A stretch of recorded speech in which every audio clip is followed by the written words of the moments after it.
Hello and welcome to News by Standards. People under 35 are becoming the prime target for scammers tricking them into transferring money through social media platforms including WhatsApp. The banking industry body said intelligence suggested younger people were particularly hit by scams that played on their trust. UK Finance also warned that energy bill deal and tax scams were becoming more common as the cost of living crisis rises. Criminals were building on people's fears of rising prices, it said. The banking industry body said that while people of all age groups are falling victim to scams, it is younger age groups that are often the prime target. Our research found that people under 35 are more likely than older age groups to have been targeted in an impersonation scam and be swayed to provide personal or financial information, it said. Data from Barclays this month also showed people aged between 21 and 30 were the most likely age group to fall victim to scams, due to the majority taking place on social media, shopping sites and dating apps. UK Finance added that con artists were targeting all age groups by exploiting weaknesses outside the banking system through online and social media platforms. If you've ever had money taken from your account or your bank details stolen and payments made, then you're protected by law. Ultimately, your bank should refund that money so they have a big incentive to crack down on that type of crime. It's working with a fall in the number of unauthorized transactions and record amounts of theft being prevented. The bad news for customers is that the area that is most difficult to police and prevent is the area of fraud that's growing the fastest. If you're conned into making a payment, an investment or a transfer, then you're not going through the same legal financial protections. You should still get in touch with your bank immediately. They may be able to chase the payment, possibly return it, and some will make goodwill money back gestures, but they are not obliged to. With the younger people being targeted more by these types of scams and often more likely to fall for them, it's worth repeating the advice to just think for an extra second. Pause those speedy fingers and don't give your details straight away. The types of scams criminals were using against people have been evolving, the industry body has said. Fake delivery texts asking for payment or NHS COVID-19 pass scams during the height of the pandemic were now being replaced by schemes focusing on cost of living challenges, it said. Criminals were now posing as different organisations ranging from the NHS to banks and government departments via phone calls, text messages, emails, fake websites and social media posts. A type of fraud where people were duped into sending money and personal details surged 39% in 2021 compared with 2020 to £583 million.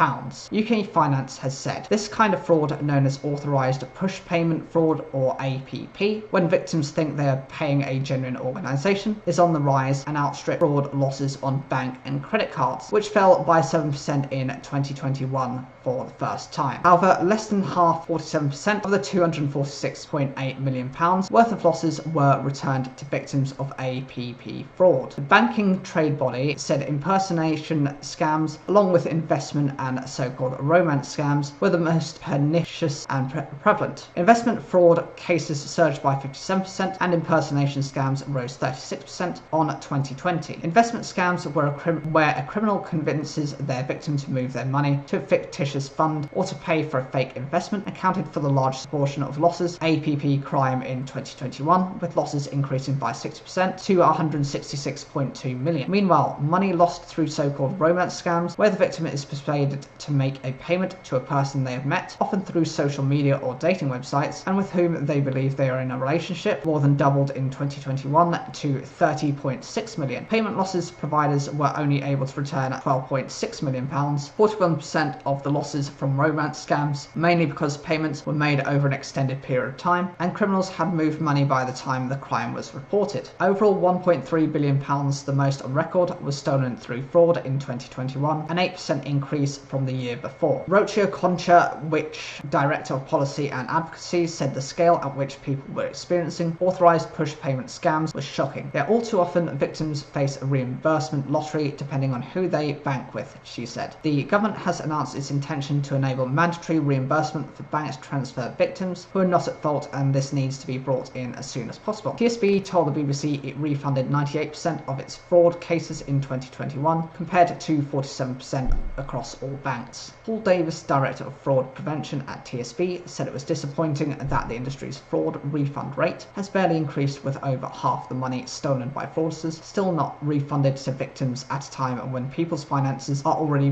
being squeezed by a cost of living crisis. Katie Warbeck, Managing Director of Economic Crime at UK Finance, said there had also been a hike in investment scams where criminals set up fake cryptocurrency websites featuring celebrities supposedly endorsing them on social media. She said upcoming legislation, the Economic Crime and Corporate Transparency Bill, provided an opportunity for the government to give new powers on information sharing and tracking stolen money. These are things we have long called for and will support efforts to work together and stop the fraud happening in the first place, she added. A dedicated card and payment crime unit, a specialist police unit that targets the organised criminal gangs behind fraud, prevented £101 million of fraud in 2021, the largest amount in the unit's 20-year history, UK Finance said. The industry body is urging customers to follow advice of the Take 5 to Stop Fraud campaign and remember that criminals are experts at impersonating people, organisations and police. People should contact their bank immediately if they think they have been conned and report it to Action Fraud.